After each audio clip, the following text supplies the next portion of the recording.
Tazama vizuri tukio hili.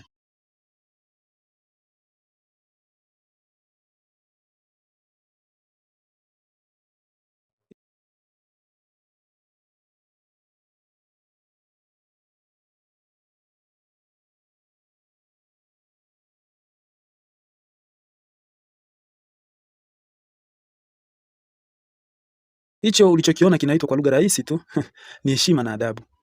Utaona kwamba tabia ya huyu fisi haiendani kabisa na tabia ya mwenendo wa fisi akiwa kwenye ubora wake bwana. Yaani wakiwa katika kundi.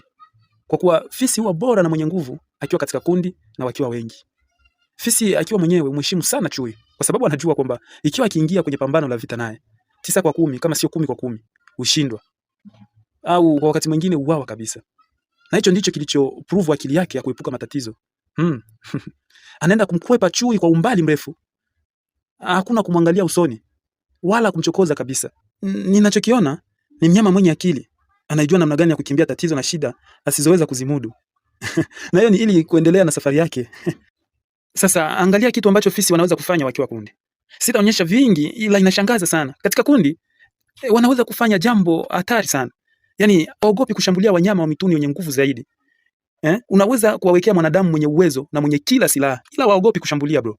Na katika hali hiyo hata kama chui ni mwenye uwezo, yupo haraka zaidi na mwenye nguvu, ila kundi la fisi litakuwa na nguvu zaidi kuliko yeye.